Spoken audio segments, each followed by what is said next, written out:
Good afternoon, everyone. I'm John Bazard with Javelin Strategy and Research. You have decided to spend some time with us today talking about identity validation in the mobile channel. So we're really happy that you've joined this session.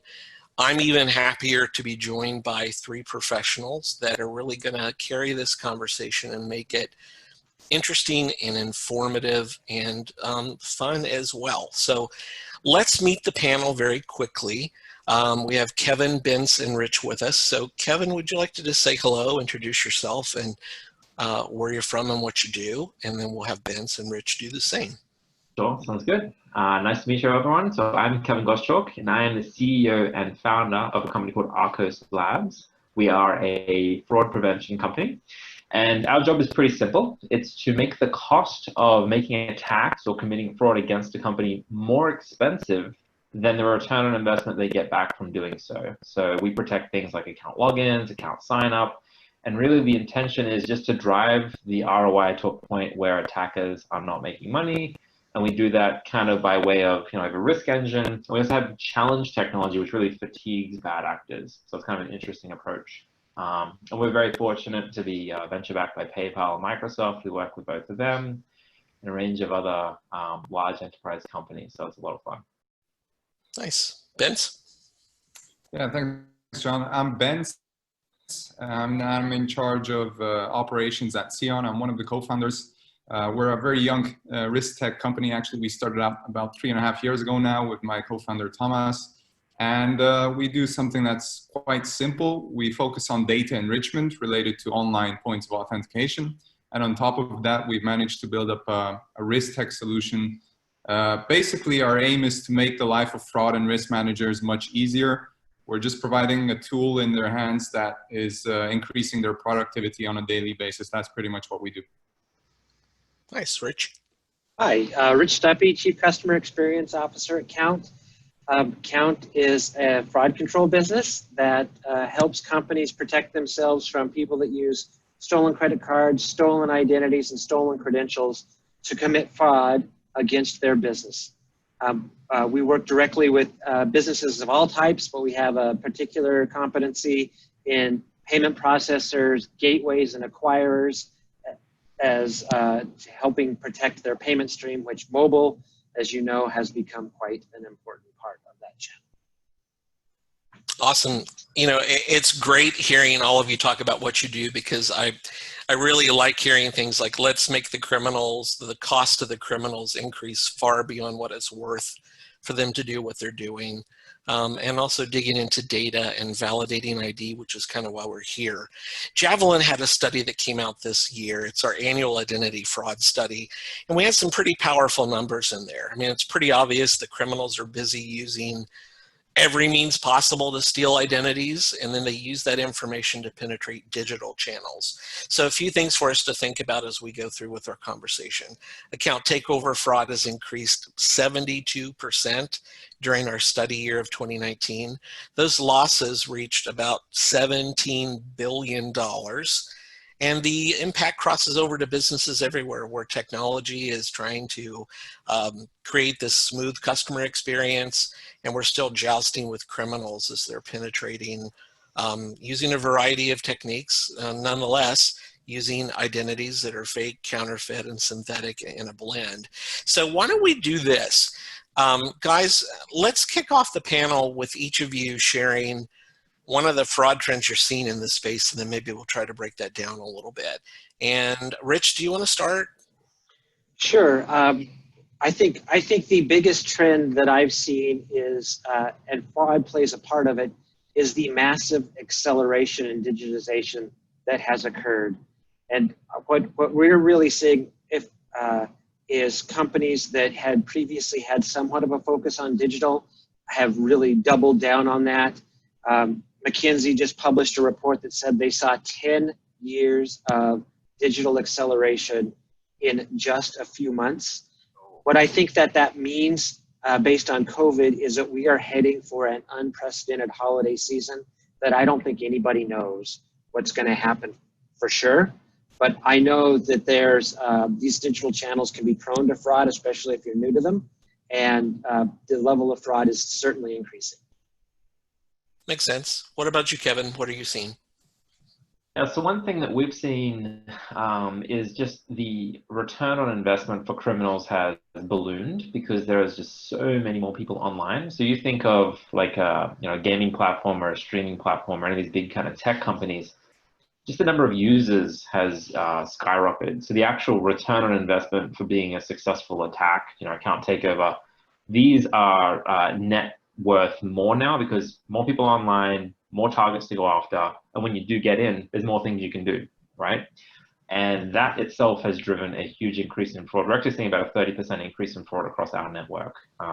So it's actually driving a lot of, in scenarios where you may not have been able to make money from a certain attack in the past, so the actual return would be minimal.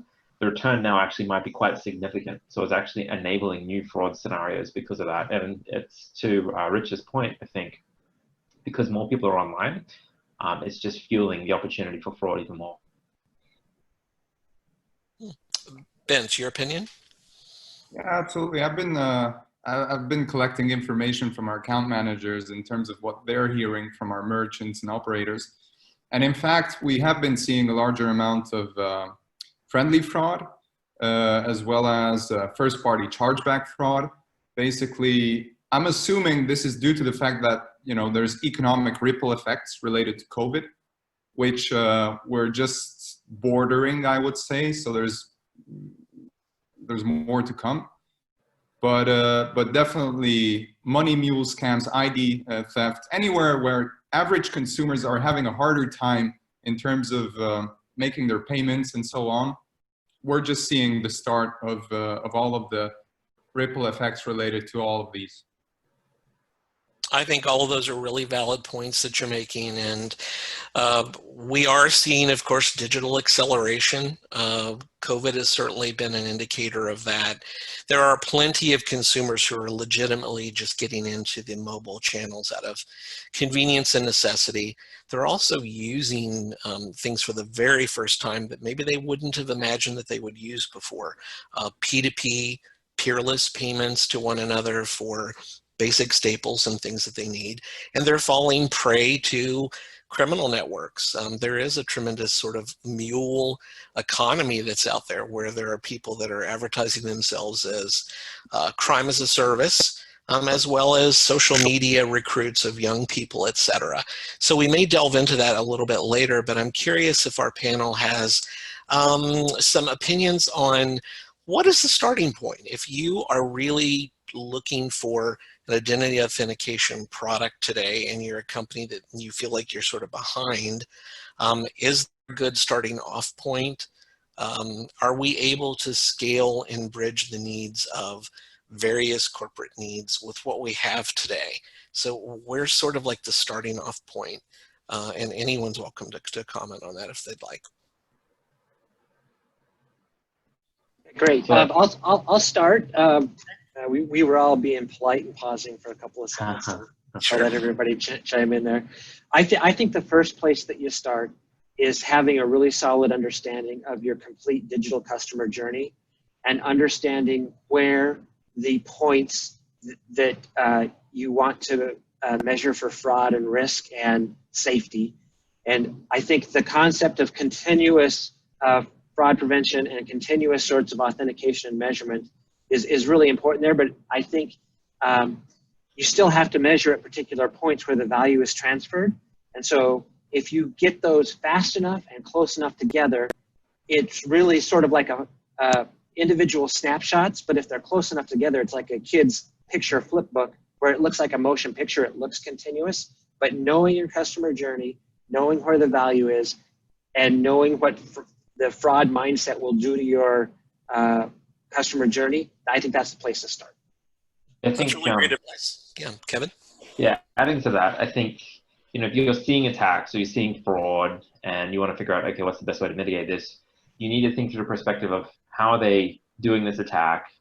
That's kind of part of it, but really the most important question is how are they making money from this scheme, and how do you implement appropriate controls and mechanisms through the process to make that making money piece no longer viable for them. You don't have to be impervious to attacks. There's no silver bullet per se.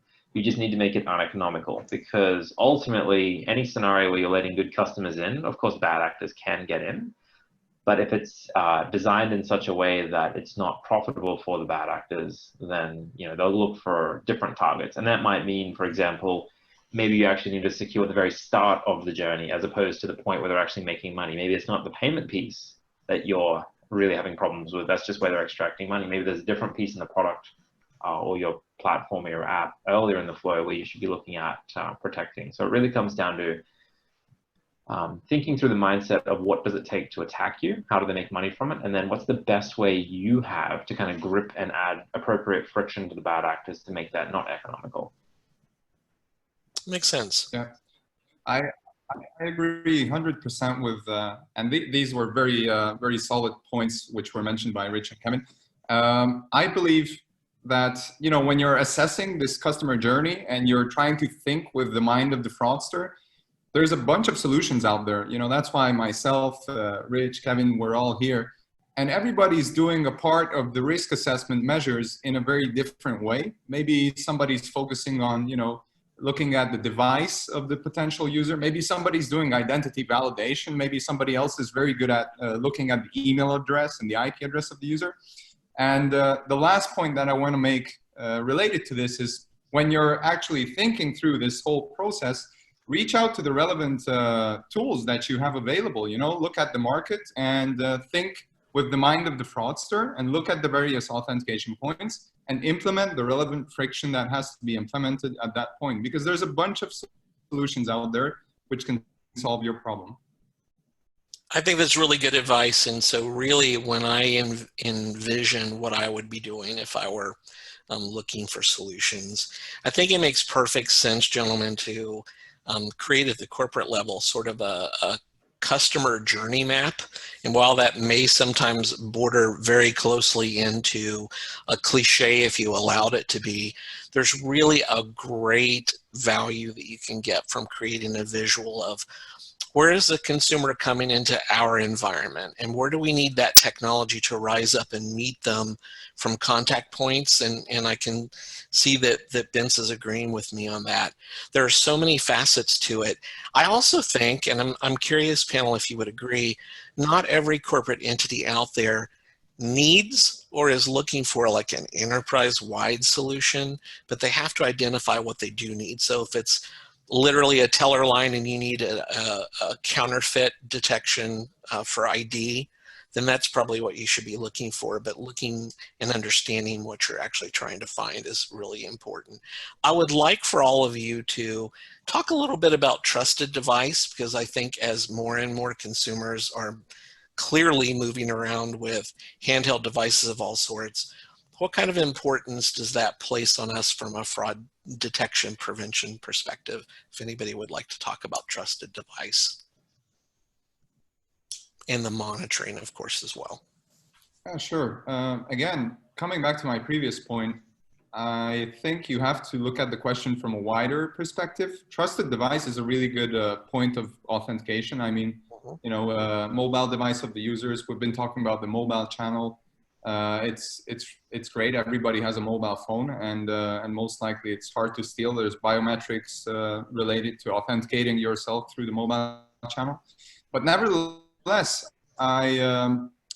building on a trend and a piece of information that I was reading recently, about a year ago, there was a huge leak on the Genesis darknet market, where they leaked a couple 100,000 not only device fingerprints, but also behavioral fingerprints. So they called it like a set of digital footprints, which were leaked related to actual consumers.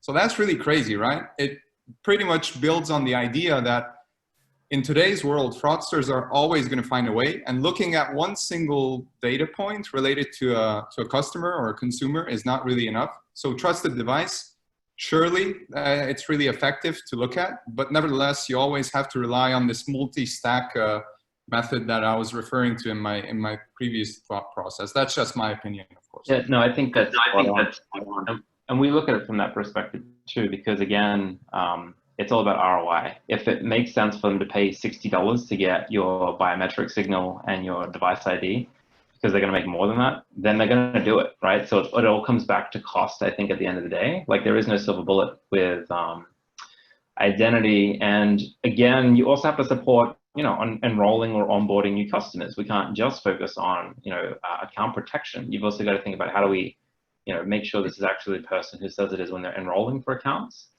And a lot of those kind of technologies don't even work in that flow because, of course, there's no history yet with that user. So you got to definitely have, and I think login and sign up always come very close hand in hand around different technologies you use for anti-fraud and anti-abuse. So it's, as you say, I think you definitely need a large array of different signals. You can't just rely on one. Absolutely. Rich? Yeah, I think the definition of device and the definition of trust are changing very dramatically. Therefore, trusted device is changing. And when you combine macro trends, the mega trends of zero trust, IoT, customer experience, open banking, all of these things, and we're talking about giving agency to a Pringles can sitting on your counter or a refrigerator, or pick the device that you're going to allow to be your agent. You give them agency to act on your behalf. We're at the point now. I don't know if it's a good idea to trust anything, and it's probably a better idea to make sure that you're doing this assessment both from the fraud and risk standpoint, but also the trust standpoint, and making sure you're giving equal credence to positive assurance signals and negative risk signals, and blending that together at a massive, massive scale, which is, I think, a challenge that's going to keep Vince, Kevin, Rich, and John, and all of our audience busy into perpetuity. Yeah, I think that companies really should be looking to not only leverage the vast wealth of data that they may have on hand, but when you're looking at business partners, what kind of data do they bring to the table? Are there data consortiums that are drawing upon, information from all over the world, from cellular and mobile companies, from other, entities that may be able to point out potential fraud actors because of the bad behaviors that they've had elsewhere? I think is really important. That's Yes. a really good point. And again, that's kind of one of the advantages of working with one of the companies like the three of us come from, because we do get that kind of larger point of view across all the kind of merchants and brands we work with. And we also get to hear all their war stories, and we get to learn from all of them. We have a complete unfair advantage, I think, when it comes to mitigating fraud because of that perspective that we get. So it's and it's a lot of fun. We get to deal with all kinds of abuse and fraud scenarios that are just like, that's just really creative. How do they even think of that? But most of the time, it's the same kind of attack vector. Just how they're pulling money out changes depending on the kind of merchant or company or what you are. Airlines, gaming merchants, payment platforms. It's all a little bit different in terms of the money out, but the money techniques to get in is all pretty similar. Let's change gears for a moment, and we've kind of had our flashlight out looking at criminals for a bit.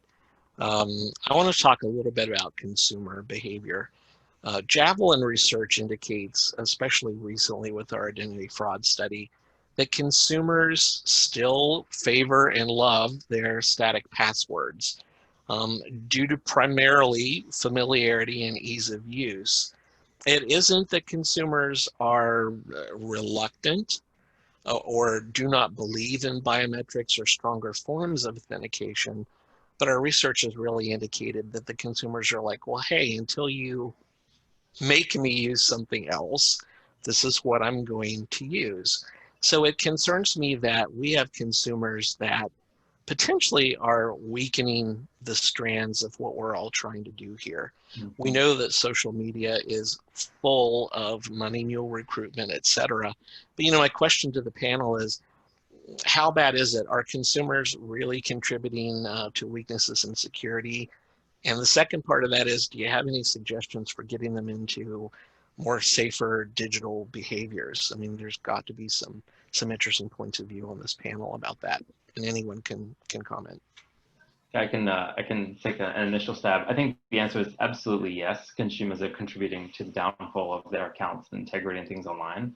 I mean, you look at like the simple breaches that happen, and the amount of password reuse. I mean, account takeover is only a problem because of password reuse. That's the primary reason. If everyone had a decent, sophisticated password separately for everything they used, ATO would drop significantly. Yes. But I think consumers are also right in demanding a great customer journey and a great customer experience. People will abandon a service that constantly forces them through too many security hurdles. So I think there is a huge balancing act to be done in security, and it's nothing new. I think we're all very familiar with it. There has to be this concept of adaptive security. You can't just assume everything is bad. You have to figure out, how do we validate the risk enough to the point where, okay, this is good enough, we're going to let it in, versus, this group is a bit off. There's unusualities here. Maybe biometric signals are being used, maybe rate limits are being used, a whole bunch of different techniques. And then based on them, you might do something like multi-factor or a challenge or, manual review. You certainly can't do that stuff by default though. So I think really for us to balance the consumer experience, you need to kind of have an adaptive strategy, and you need to have appropriate friction to make sure it's not just too easy for the bad guys as well. Unfortunately, I don't think the solution is trying to force consumers to do something new that historically hasn't proven very well. Even multi-factor adoption is quite low for like consumer-facing products. We actually find most multi-factor solutions are less than 20% on total coverage for all accounts if it's optional. And it's hard to force someone to sign up for multi-factor in some scenarios. A bit different if you're a bank. But for like retail or other kind of platforms like that, it's really too much friction for a consumer to go through, and they're just not going to do it. So you need to figure out alternative strategies to try and protect them as best you can. Education is part of it, but I don't know if that's the best strategy. I think so. I honestly believe that with a lot of consumers, it's just, what is the next step, and let's migrate, at least identify and classify consumers in sort of their digital life cycle to understand where they are today and where we can get them sort of in a next step. Because you have people that are, if you wanted to group them into groups 1 through 3, you have, sophisticated super users that are ready for anything in group 3, and you have people who are still receiving paper statements, coming into banking centers, relying on other, slower forms of technology that are probably in a group 1. But just kind of understanding where your base is, I think, is important to classify them quite a bit as well. Did the other panelists have any sort of ideas around, consumer fraud and sort of increasing our chances for improvement? Rich? Sure. What I would say is the bar has been set. We serve the consumer because the consumer pays the toll on all of our services, more or less. The bar's set. Perfect security, completely friction-free and invisible. That's all we got to do. And in a world of where consumers are really horrible at keeping secrets, even though we've based our entire security system on secrets, and literally we can't keep them. So it is up to service providers, businesses, etc., to try to work the magic of perfect security in a friction-free environment. And 2 years ago, when I was working with banks, they would say they got bonus points for providing an onerous security 2-factor plus this, that, and the other, and right?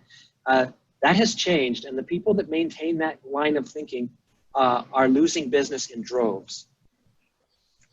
I would think that that's a big point. And let's face it, there have been so many, what I would call a man-in-the-middle, one-time passcode criminal play in the last, 365 days that it makes you rethink what the authentication process should be.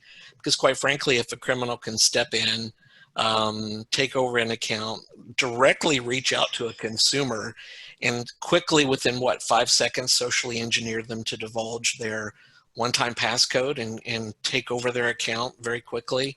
I mean, that's a system that's not working very well, to your point. So I think that that's something to discuss. We have about 5 minutes left. And if we're talking about magic and science and fraud prevention, I'd like each panelist to sort of talk about machine learning. Some people, for whatever reason, like to call it artificial intelligence. There are two differences there. but how is that going to play in our world? I mean, what are the benefits to it? Is this something that should be on everybody's shopping list? So panelists, can you just sort of talk a little bit about how machine learning can be sort of like that super extra high performing employee that you're looking for in sort of that fraud detection prevention space? Rich, do you want to start?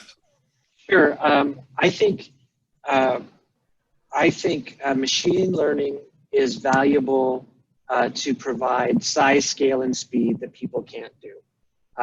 For the advice I would give to people as they're out shopping, because everybody is saying everything about AI and machine learning right now, but dig into a little bit and look for the combination of supervised and unsupervised machine learning. And what that will help you with is detecting patterns without a supervisory historical signal, and also getting smarter as you go by learning on historical information, preferably at the same time. Kevin? Yeah, I think for ML to work well, it needs to have a great feedback loop to be, what was correct, what was wrong about its decision. That's really important. And to do it at a big scale, you need to be able to figure out, okay, you can have humans manually review it. Obviously, that's one way. We take a different approach with our challenge technology as the feedback loop. So if we make a suspicion that all this traffic is bad and we challenge it, and actually they'll pass through the challenges correctly, and we're like, oh, well, that's obviously a clearly incorrect decision. So that lets us kind of train on that. And we have like a truth data API, so customers can pass data in, that was wrong, that was correct, that sort of stuff, which is really valuable. But I think kind of one of the biggest ironies is the bad guys actually have the best training loop. Oh, I got blocked. So they have an amazing training loop to actually attack companies with. I'm actually quite envious of the amazing things the bad guys have in their favor in a lot of these kind of scenarios. And ML is actually something I think that if weaponized actually could be really beneficial for bad actors. So it's kind of fun because again, it's all about the feedback loop. They have the best one. Makes sense. Vince? I was hoping nobody was going to say, machine learning and AI is going to solve all our problems. But to sum up what we've heard is, essentially machine learning is just as good as the data that you're pushing in on the one side, and then the feedback loop that you're pretty much using to teach the machine learning models. So I think that's pretty much the 2 points that that were said, and I completely agree with them. That's that's the take that we have about machine learning. It's to make the life of fraud managers easier, but it's not gonna, anytime soon, it's not gonna, chuck out the fraud team in the window, because we need those people who are actually aware of the fraud patterns and the fraud trends to be feeding information into the machine learning in order for it to be able to work efficiently. So I'll give one example of where it could go bad. So we work with a cloud service provider, and it's big scale stuff. And so the normal traffic trends are fine. They can catch those normally. But whenever like a university or like a hackathon happens and a whole bunch of people use the same credit card all at once to sign up for an account, all of that gets blocked as fraudulent because it's like this weird anomaly off in the corner that doesn't match the typical trends. ML and AI, whatever you want to call it, it's good for norms and like really bad anomalies, but good anomalies it can't comprehend very well. So there's a lot of edge cases. You'll get a lot of false positives and false negatives from it. You can't use it as the one all be all, but it's definitely helpful at scale for catching stuff. But I've seen so many scenarios where it's like, yeah, I can understand why it thinks that's bad, but also that's obviously logically good. And even like a sale can look like a bad thing, right? Like a whole bunch of consumers come in because they'll click your banner ad that you put out that day, and oops, that was all the good traffic we blocked. So it's, expensive good traffic. Yeah, expensive. So the marketing team aren't happy because their conversion rates are down because no one can get in. But it's definitely got limitations, but it's also got huge advantages too. But you got to be eyes wide open, I think, with these things.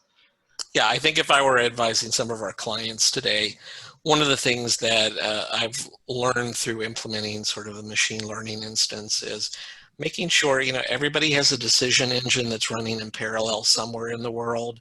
So, is that machine learning instance able to translate some sort of a usable score that you can feed into your, the mothership, so that you can case, analyze, decide how well it's doing and evaluate it. And also, what kind of bandwidth do you need to operate this monster? You're going to have a multiple terabyte, data lake, data river, consortium environment. All those things are really worth considering, but those are good problems to have if you're kind of in that phase of looking for something like that. As we close out our time together, I'd like for the panel, just very briefly, because I think we can all think of things that are kind of on our virtual shopping list. Can you all at least talk about one feature very quickly that you think that should be on everyone's radar for 2021? I know people are budgeting, they're kicking the tires on products. What is essential? Like, what should they write on their list of things? Oh man, I need to ask my vendor if they do this. Kevin, do you want to start, and then we'll run through with everyone else? Sure. I mean, obviously we're going to be a little biased towards what we've seen be very effective, but I think for us, it's not just the signals, also something you can take action with. So what is the technology or approach you're going to use to penalize bad traffic, or to clean up what might be potentially good traffic, even though it looks potentially bad? That kind of gray area segment. Things like multi-factor and these kind of the action concept, I think, is quite important and frequently missed. And people try and just solve the problem with just risk signals, which does lead to false positives. So I think that's a big gap in a lot of people's fraud strategies, is actually, what do I do in the kind of edge case scenarios? And how do I kind of combat fraudsters whilst also ensuring good users are getting in? Excellent. Vince? Yeah, I'd like to come back to my point, which I've been focusing on. It's multi-layered authentication. So, just turn to multiple providers and try to do a risk-based, different, scenario approach. Let's say if the risk is too high, send it to identity verification. But if it's low, then just do the, device fingerprinting. It's just as a simple idea. So try to adapt as many different tools as you possibly can, because that's the way to go forward, I think. And if something is high risk, then take it as high risk. And if something is low risk and it's a legit customer, then just send it through and allow them to go through the usual customer experience. Excellent. And Rich? I think the world of payment fraud has changed a lot. And right now, people need to be looking for systems that can segment criminal fraud and first party or friendly fraud and have the ability to act against both of those things. They are very different. They cause machine learning to kind of pollute models. And if the ecosystem has evolved to have real solutions around stopping both of those things, and I think it can save a company a massive amount of money. I think those are all really great points, and I'm just going to add to that as we close out today that if you are a financial institution in the mobile space and you are offering a variety of P2P payments, don't forget those. There are plenty of criminals, both in an organized and disorganized fashion, that are taking advantage of the P2P channels as well. So you need to have that identity validation across as many parts of your business as possible. So just remember some of the key points from today and start working on that journey map and talking to people like we have on our panel today and really learning what's available out there. Javelin is about to come out with an identity proofing scorecard within the next few weeks where we looked at 40 different vendors, and it's fascinating what everybody's doing. So keep up the good work, everyone. Whatever your digital accelerator is, keep on moving through that. We wish you much success and much security. Thanks for joining our session today. Hope you had fun with it. We had fun doing it. Gentlemen, thank you all. Appreciate it very much. Thank you all.